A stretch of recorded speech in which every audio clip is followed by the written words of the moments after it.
प्रभु यीशु मसीह के नाम में आप पर अनुग्रह और शांति बना रहे। आज हम फिर एक नए अध्ययन के साथ जो यूहन्ना के पुस्तक के पहले अध्याय से हम ले रहे हैं। हम 43वीं आयत से दूसरे अध्याय की 5वीं आयत तक आज पढ़ेंगे।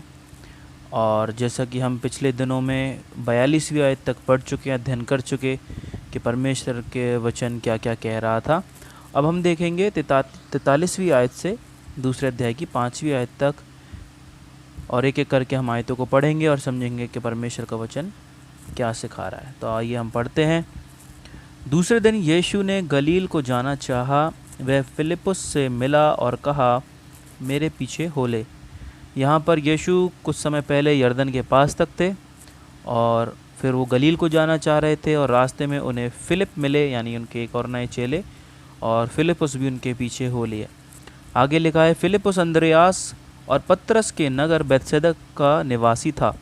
तो फिलिप्पुस जो थे बैतसैदा के निवासी थे, जहाँ पर पीटर और एंड्रू रहा करते थे। फिर आगे लिखा है, फिलिप्पुस नतनएल से मिला और उससे कहा, जिसका वर्णन मूसा ने व्यवस्था में और भविष्यवक्ताओं ने किया है वह हमको मिल गया। वह यूसुफ का पुत्र यीशु नासरी है। तो यहाँ पर फिलिप्पुस जाकर नतनएल से बोल रहे हैं कि उनको मसीह मिल गए हैं, जो यीशु नासरी है, यूसुफ का पुत्र है। यह भविष्यवाणी हमें व्यवस्था विवरण उसके 18वें अध्याय की 15वीं आयत में मिलती है। अगर हम बाइबल खोलें तो वहाँ मिलेगा, हमें लिखा है, तेरा परमेश्वर यहोवा तेरे मध्य से अर्थात तेरे भाइयों में से मेरे समान एक नबी उत्पन्न करेगा, तू उसकी सुनना। तो वहाँ पर यह भविष्यवाणी दी गई है। अगर आप अपनी बाइबलों में व्यवस्था विवरण 18 और उसकी 15वीं आयत खोलेंगे तो आपको मिल जाएगा। इसी भविष्यवाणी का वर्णन फिलिप्पुस ने नतनएल से कहा। इसके प्रत्युत्तर में नतनएल ने उनको बोला, 46 वर्स, क्या कोई अच्छी वस्तु भी नासरत से निकल सकती है?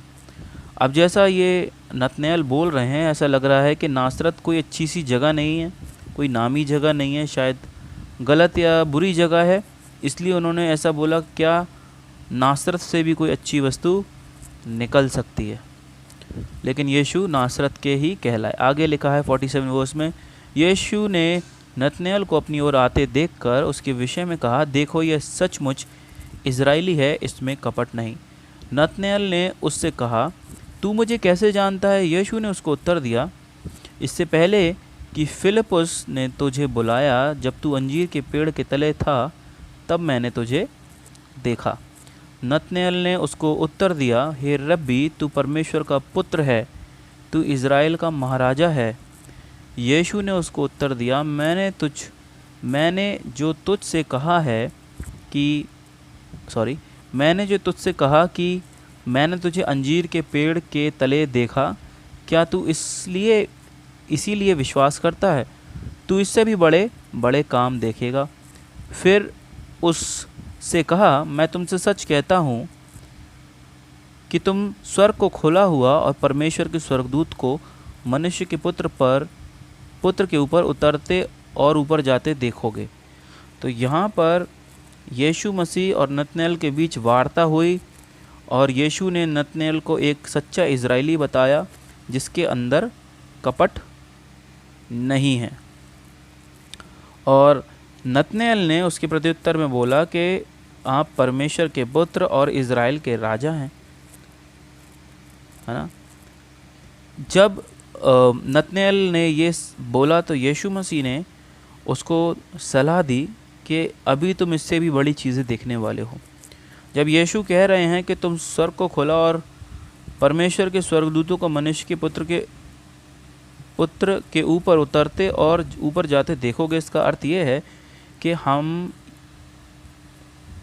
परमेश्वर के पुत्र की सेवा करते हुए देखेंगे एंजल्स को, ठीक है ना। तो वहाँ पर प्रभु यीशु मसीह ने नतनएल को बोला कि तुम देखोगे एंजल्स एट माय सर्विस।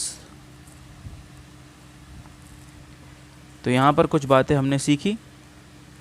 आगे हम देखते हैं दूसरे अध्याय की पहली आयत से 5वीं आयत तक।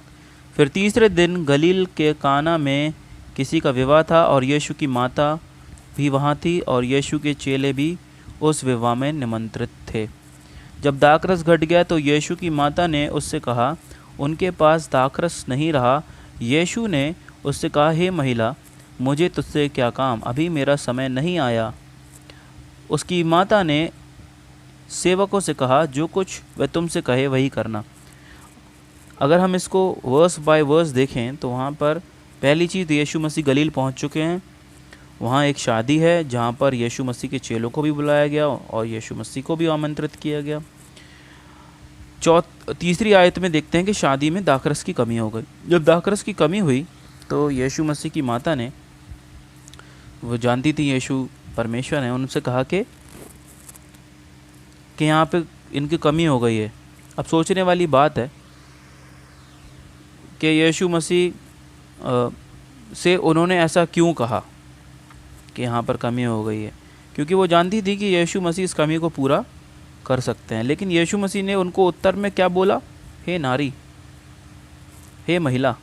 कई लोग सवाल कर सकते हैं कि अरे यीशु अपनी माता को माता क्यों नहीं बोल रहे।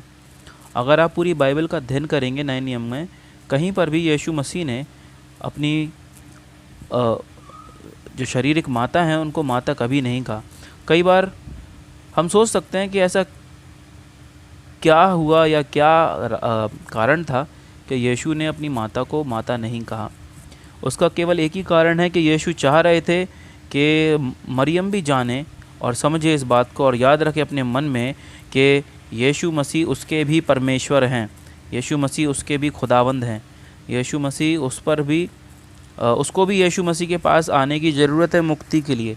इसलिए यीशु ने ऐसा कहा। दूसरी चीज़ हम याद रखें, अगर यीशु मसीह मरियम को माँ बोल देते तो आने वाले समय में मेरे हिसाब से शायद यीशु से बढ़कर लोग मरियम को भगवान मान लेते, जैसा कि आज माना भी जाता है।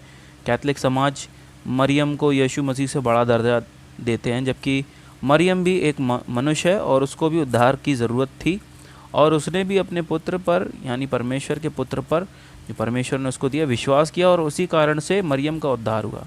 तो मरियम कोई ईश्वर नहीं है, मरियम कोई भगवान नहीं है। इसलिए यीशु मसीह ने कभी भी उनको माँ नहीं बोला।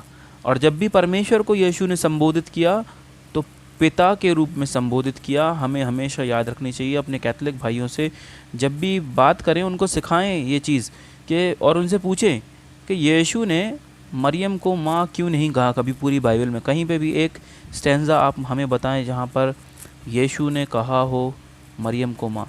उसका कारण केवल यही है क्योंकि यीशु नहीं चाहते थे कि एक और ईश्वर का निर्माण किया जाए, जैसा कि हमारे कई भाई कर चुके हैं और बाइबल इस चीज़ को इनकार करती है। और दूसरी चीज़, जब चेले प्रेरितों के काम में इकट्ठे थे, प्रार्थना कर रहे थे पवित्र आत्मा के लिए, तो उन चेलों में यीशु मसीह की माँ भी थी जो प्रार्थना कर रही थी कि पवित्र आत्मा आए और वो लोग पवित्र आत्मा से भर जाएं।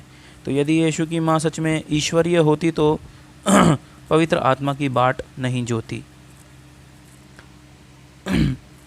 अगर हम कंक्लूजन की बात करें, कंक्लूजन में जो लोग आपसे प्रश्न करते हैं यीशु मसीह की लॉर्डशिप को लेकर के वो ईश्वर नहीं है, जैसे हमारे कई भाई लोग, जैसे हमारे मुस्लिम भाई जो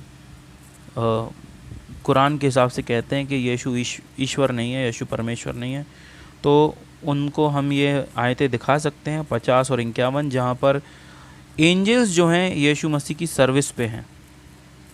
ठीक है, यीशु मसीह के लिए काम कर रहे हैं, यीशु मसीह के पास आ रहे हैं और जा रहे हैं।